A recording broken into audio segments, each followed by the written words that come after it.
Here it is, spaghetti and Bottarga. It is a super intense flavor bomb. Warm bath of garlic, anchovies, and the prosciutto of the sea, Bottarga. This will transport you seaside.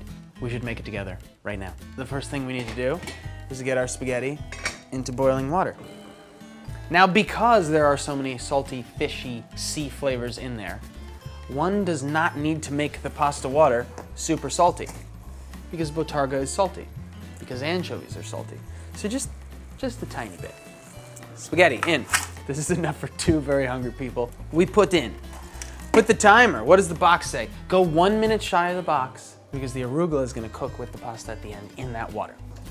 We'll warm up the pan, and we just need a few slices of garlic. I say a clove of garlic per person. You want more, you want less, whatever. It's up to you.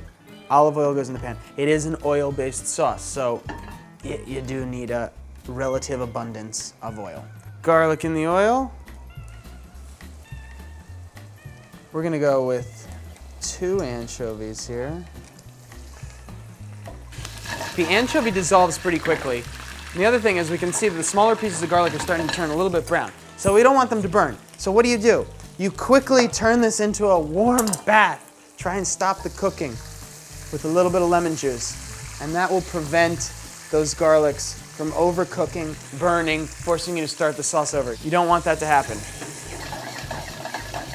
I smell the sea and little fishies and garlic, and it brings me seaside. I can imagine myself in a wonderful pair of white linen 3/4 pants, and the sky is blue, and I'm drinking a delicious semi-alcoholic beverage. This is sort of the beginnings of something the Italians call a bagna calda, which literally means warm bath. Slices of garlic, they've browned a little bit. You have the anchovy that has dissolved in. We can hit it with a little bit of water. And that brings the temperature of the oil down. It really starts to stop the cooking, just like the acid from the lemon did. And now we have, it's a rich, deep sea flavor. It's like, you know, when you get hit by the wave and you take in that breath of salt water when you're actually trying to breathe, and you're like, ugh. But it's sort of satisfying even though you're in pain. That's what's going on. Here we have arugula, and we're just gonna shock it right in here. You can use the stems if you want, but I think it's gonna be a little more elegant without them. This will bring out a bright green color, and you get more of the texture of spinach, and we like that. It takes down the crunch a little bit, because we want everything to be soft. Soft, but not mushy. Here we go. Pasta is hot. It's still looking for water to absorb. Guess what? It's gonna absorb warm bath now. You could put this through a colander, it might make your life easier, but then you don't have pasta starchy water to put in here to adjust for thickness, and you don't have what the Italian grandmas use to wash all their dishes, the hot pasta water. You wanna hit this on a little bit of flame? Yeah. That's the gist of it.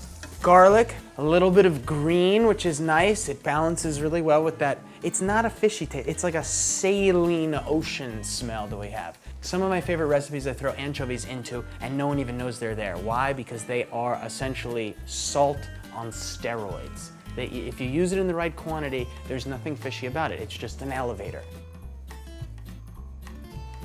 Do the twist. The key to keeping heat into a pasta that is so void of a thick condiment is height. Put the height on there and all the heat stays in. You want to hit a little red pepper flake, make it look pretty, give you a little pop. And now, prosciutto of the sea. This is Bottarga. And it kind of looks like a ham leg, if you will, but it's actually a dried fish roe. So it's the egg sac that is salted and dried. When I say prosciutto of the sea, I'm not really kidding, because it is a preservation technique, and this is what you used to do before refrigeration. Now, it's a delicacy. Very intense fish smell. It's a gorgeous orange color. The heat of the pasta will melt it ever so slightly. If you don't find Bottarga, you could use cured egg yolks. Just take the egg yolks, put them in an equal combination of salt and sugar, stick them in the fridge completely submerged in salt and sugar, 4 days, and you'll get something that is similarly hard, microplane it on top. That's it, spaghetti Bottarga. You want to be brought to the sea in a 3/4 white linen pant? This is the dish that will do it.